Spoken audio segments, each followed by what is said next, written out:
Dixo Daily presenta.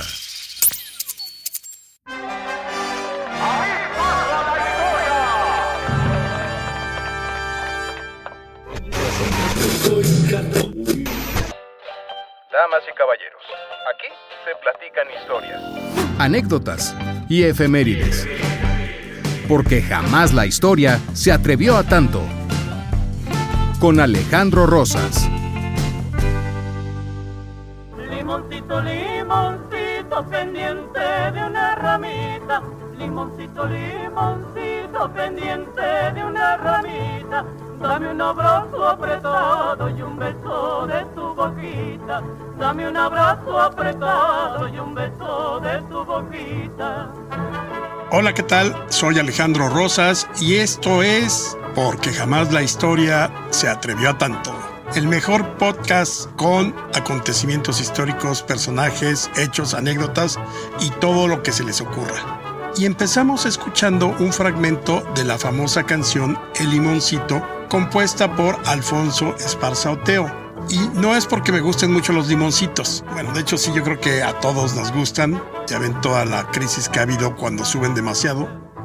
Pero en esta ocasión, como se acerca el aniversario del asesinato de Álvaro Obregón, que fue el 17 de julio de 1928, esta canción tuvo relación con ese día trágico. Y por eso nos vamos directamente a nuestra sección Con la música por dentro. fuego en la pista. Alfonso Esparza Oteo nació en 1894. Desde niño, como casi todos estos personajes de los primeros años de la música en México, en el siglo XX o finales del XIX, pues tocó el piano, tocaba diversos instrumentos, realmente lo movía la música como una pasión casi natural. Sin embargo, a él le tocó Bailar con la más fea. y hacia 1912 aproximadamente, 1913, pues se lo llevó la revolución y terminó siendo villista. Sin embargo, después de la derrota de Villa ya por 1916-17, finalmente se dedicó a lo que le gustaba, la música. Y, curiosamente, en esos años se dedicó mucho tiempo a musicalizar el cine silente. Sí, tocaba el piano a la hora que estaban proyectando alguna película o algunos cortos y pues ahí sacaba una lanita. Y también se hizo copista de la casa Wagner y Levin hacia 1920, que era esta famosa casa que distribuía, por ejemplo, los cilindros para los fonógrafos, los primeros discos y sobre todo también vendían partituras. Pero aquí lo interesante del personaje de Alfonso Esparza Oteo es que sus composiciones llegaron a oídos del general, el único invicto de la revolución, Álvaro Obregón. A Obregón sabemos que además de la guerra, le gustaba la bohemia, la parranda. Incluso siendo presidente, tuvo su propio mariachi, que desde luego, como es costumbre en nuestro país, pues pagaba la oficina de la presidencia de la República. No lo iba a pagar él de su bolsa, por supuesto. En esos tiempos, como él era faneaba, le gustaba fanear, como dicen hoy en día, a Esparza Oteo pues hizo amistad con este compositor y de hecho Obregón lo nombró director de la orquesta típica presidencial. Cuando terminó el cuatrienio de Obregón en 1924, entonces Esparza pues obviamente se quedó sin trabajo porque Calles, el nuevo presidente, corrió a todos los mariachis y a todas las orquestas, dijo con la música a otra parte. Y entonces Esparza Oteo fundó su propia orquesta típica. Llegamos entonces al 17 de julio de 1928. Recuerden que ya para ese momento Obregón había ganado las elecciones presidenciales, es decir, su primera reelección, ya era presidente electo, y entonces los diputados de Guanajuato le organizaron una comida en el sur de la Ciudad de México, en el restaurante La Bombilla, hoy es el Parque La Bombilla, y lo invitaron ahí para celebrar su triunfo. Obviamente, como sabían que le gustaba la música y la bohemia y todo esto, contrataron a la orquesta típica de Esparza Oteo. Así que ahí estaba el maestro amigo de Obregón. Y entonces se dice que en el momento en que le preguntaron a Obregón pues, qué canción quería, pues él eligió El Limoncito. Y empezaban los compases, empezaba a dirigirla el maestro Esparza Oteo, y en ese momento, mientras sonaban los acordes del Limoncito, se acercó José León Toral a Obregón, que se había hecho pasar por un caricaturista, medio periodista, había hecho un dibujo bastante bien hecho de Álvaro Obregón, y en ese momento cuando se lo enseña y que Obregón está viendo su retrato, bolas, saca la pistola y le dispara. Entonces, cuando menos sabemos que Obregón cayó de bruces sobre el pescado a la veracruzana y los frijoles. Su sangre se manchó con los alimentos, pero cuando menos Obregón se fue al otro barrio escuchando su canción preferida, El Limoncito. Indita, por un trabajo me cobraste 4 reales. Indita, por un trabajo me cobraste 4 reales. Indita, no seas tan cara, yo puse los materiales. Indita, no seas tan cara, yo puse los materiales. Limoncito, limoncito.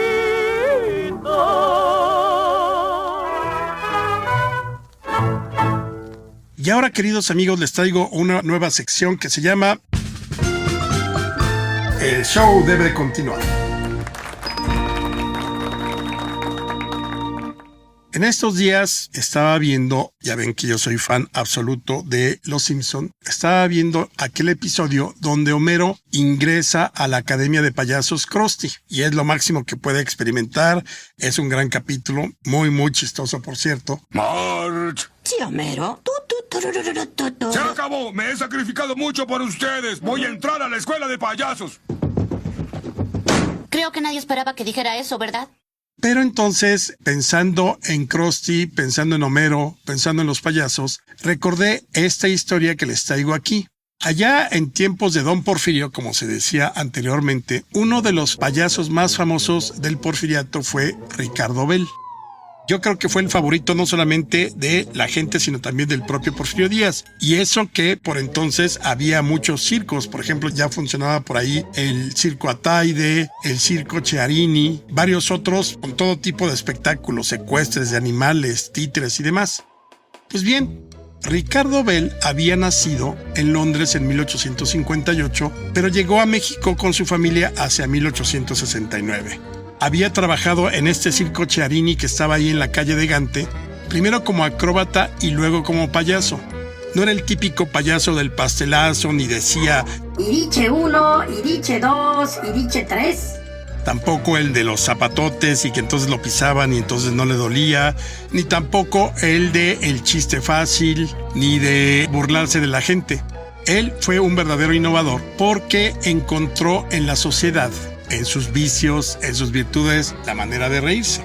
Y entonces fue, por ejemplo, el primero en tener un patiño, ¿sí? Tenía un enano llamado Pirriplín. Su nombre original era Florentino Carvajal y con él hacía diversos actos. Además tocaba instrumentos, bailaba, actuaba. Yo creo que era, o podríamos decir que fue uno de los pioneros del stand-up, porque criticaba mucho las circunstancias sociales, con mucho ingenio, muy humor inglés, como se dice. Además, hacía diálogos de doble sentido, pero sin caer en lo vulgar, imitaciones. O sea, verdaderamente tenía un humorismo fino, valga la expresión. No como el de Capulina. Sé hacer truquisnitos, truquitos chiquitos.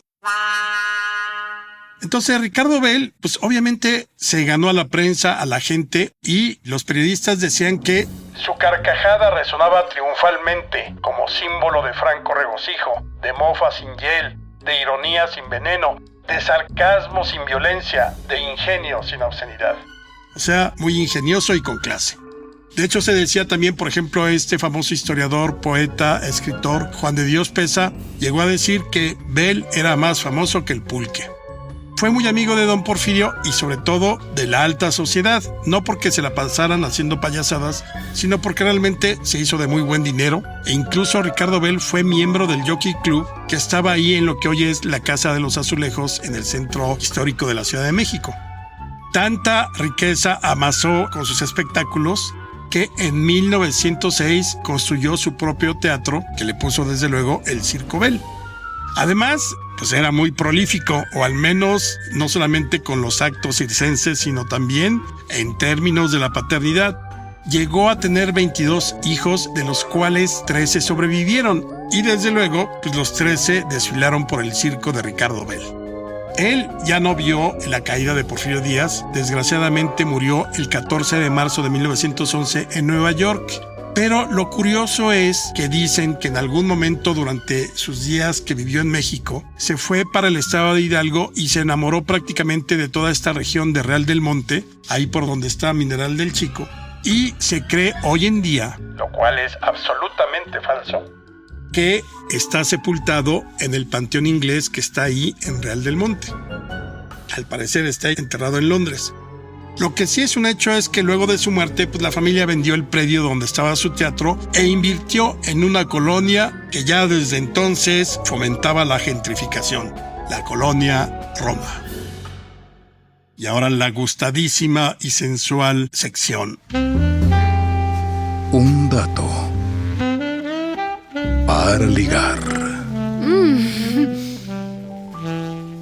Ya saben, el ritual de siempre: se bañan, se lavan bien, se perfuman, se rasuran de arriba y abajo y listos para salir una noche más a buscar el amor y la pasión. O solo la pasión, el amor puede quedar para después. Llegan a su cantina, llegan a la barra. A mí me gustan más las barras, se los he dicho. La cantina es como para ir con los cuates, pero así como para ligar, esas barras muy decentes, como muy finas, que tienen todo tipo de licores y que uno puede pedir lo que quiera. Bueno, esta noche yo les digo, pidan ustedes lo que deseen. Ahora sí, yo no les voy a decir. Creo que ya llevamos varias lecciones para que ustedes hayan aprendido. Y entonces, ya una vez que detectan a la candidata o el candidato a pasar la noche con ustedes, se acercan. Y entonces preguntan: oye, te apuesto un trago a que no me dices cuántos presidentes de México han muerto en el ejercicio del poder. Obviamente se les van a quedar viendo con cara de ¿de qué me estás hablando? Sí, pero ahí la cosa es no ceder, simplemente dice sí. A ver, aquí se habla de todo, de música, desde luego del cine, seguramente estás platicando con tus amigas o con tus amigos, pero yo quiero darte un dato que quizá pueda cambiar tu vida porque no lo conocías. Y entonces en ese momento ya tienen la atención del candidato o la candidata y dicen: bueno, hay 3 presidentes que fallecieron en funciones. Uno es Venustiano Carranza en 1920, el otro fue Benito Juárez en 1872 y el que nadie conoce, y por eso te quiero contar esta historia, lo dices muy sutilmente, fue Miguel Barragán. Y entonces la chica o el chico te van a preguntar: ¿Miguel qué?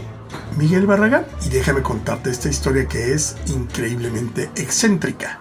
Miguel Barragán pues fue un militar que había sido parte del ejército trigarante de Iturbide, y ya cuando triunfó la independencia pues obviamente se opuso al imperio. Fue a dar a la cárcel. Una vez que se proclama la república en 1824, Miguel Barragán salió y le tocó ser gobernador de Veracruz cuando finalmente se rindió San Juan de Ulúa, que estaba en manos de los españoles, lo cual ocurrió en 1825. Entonces ya tenía cierto grado de heroicidad. Por diversas circunstancias, de las cuales no te quiero contar aquí, pero si me acompañas al rato, quizá te lo cuente al oído. Ajá.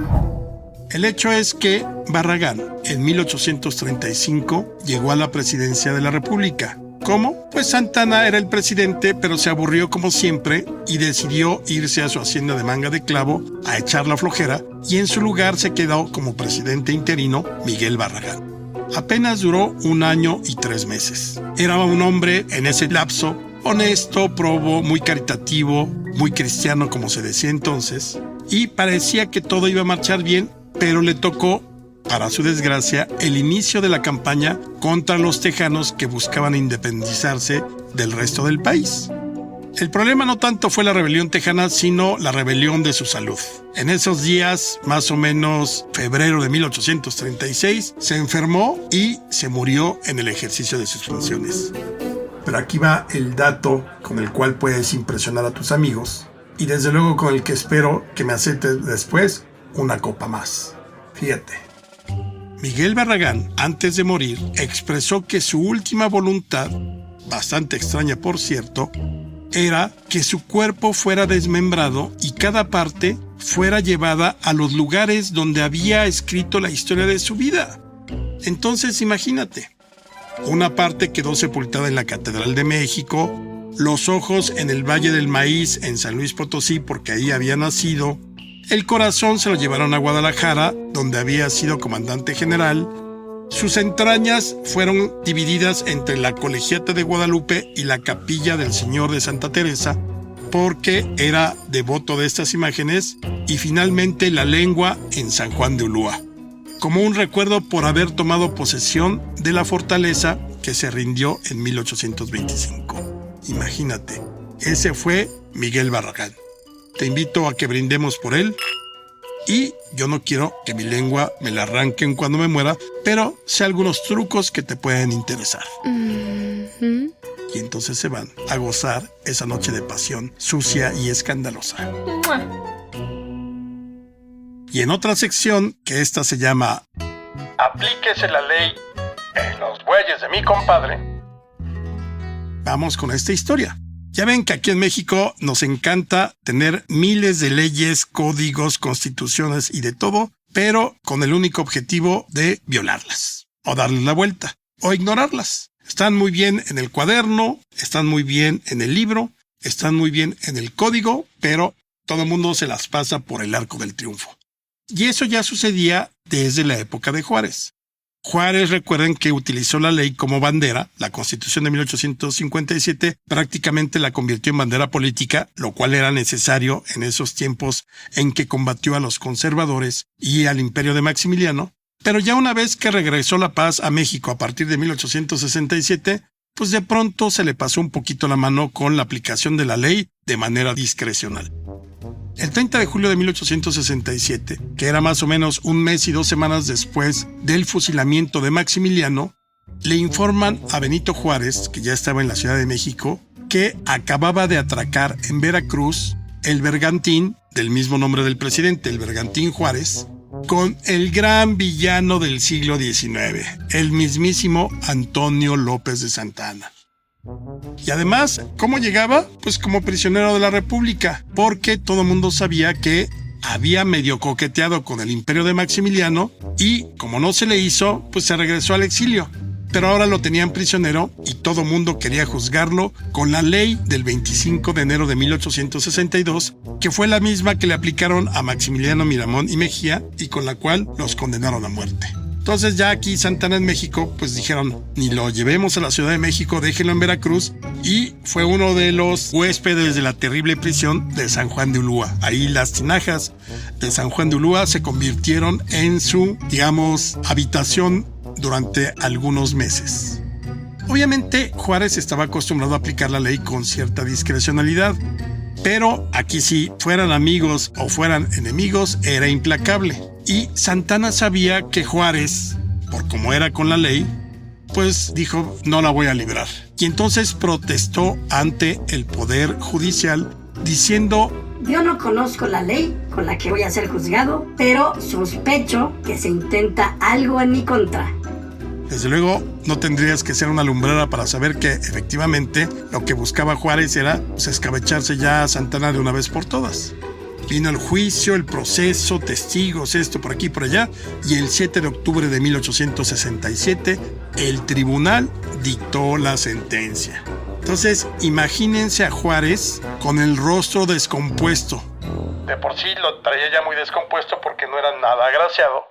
Pero se le descompuso aún más cuando le informaron que los jueces que habían llevado el proceso contra Santa Anna revisaron el caso, las acusaciones, los argumentos de la defensa, los argumentos del fiscal, y luego de deliberar concienzudamente, sentenciaron a Santa Anna no a la pena de muerte, sino simplemente a 8 años de destierro.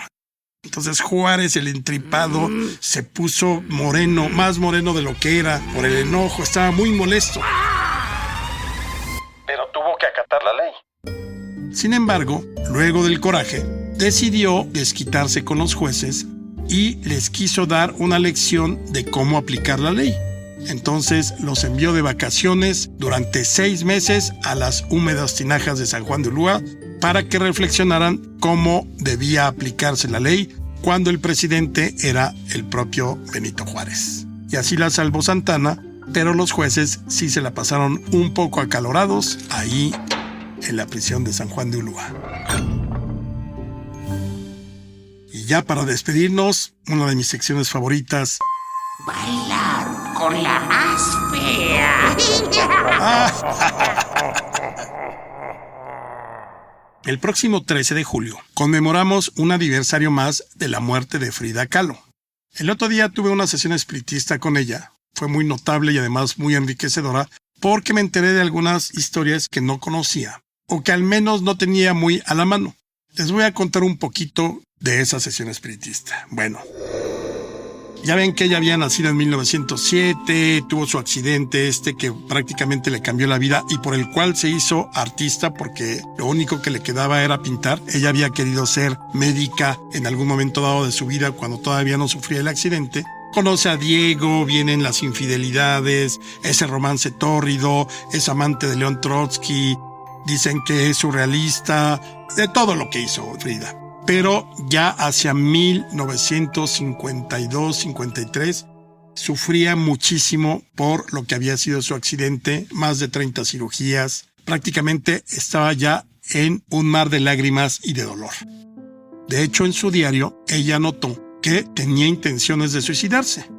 Para acabarla de amolar, como dicen, en 1953 le amputaron una pierna. Entonces imagínense, además ya no se podía parar, tenía ese corsé terrible que la tenía totalmente en cama, casi inmóvil, más una pierna amputada, no, ya era un desastre.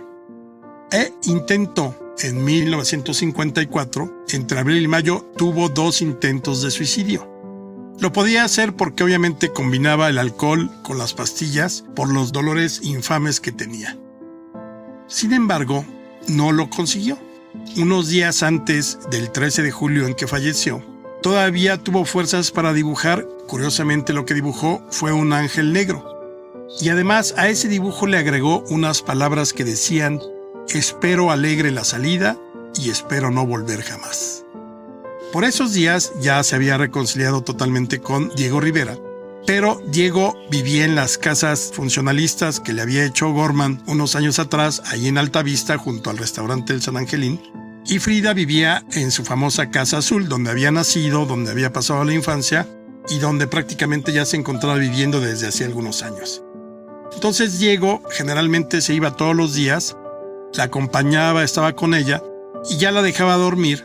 O cuando ya le daba sueño, entonces se regresaba Diego a su casa a trabajar toda la noche y al día siguiente se repetía la misma historia. La historia oficial cuenta que la noche del 12 al 13 de julio, Diego Rivera la visitó, le dio de cenar, le dio sus pastillas y se fue. Y cerca de las 6 de la mañana le avisan a Diego que habían encontrado a Frida muerta.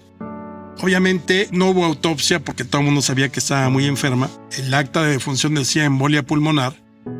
Pero al parecer, y eso me lo contó Frida en la sesión espiritista,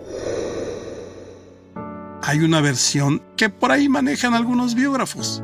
Se dice que es posible que Diego la ayudara a bien morir, ya por los dolores, ya por el sufrimiento, ya por las circunstancias en las que se encontraba Frida.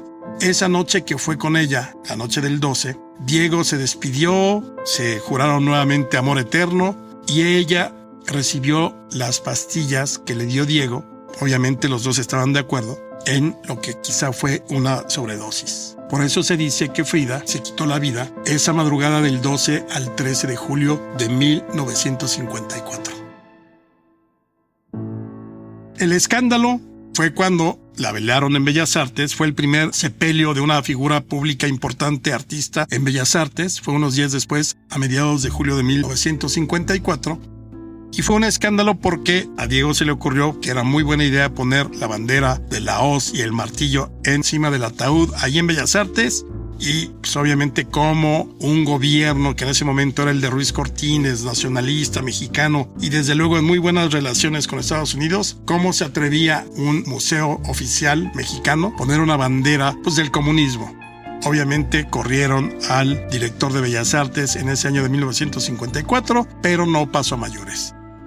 Así que, ahora que se conmemora un año más de la muerte de Frida, pensemos un poco si murió de manera natural o le echaron la manita. Y esto fue porque jamás la historia se atrevió a tanto. Soy Alejandro Rosas y yo los espero, como siempre, la próxima semana. una producción de Dixo.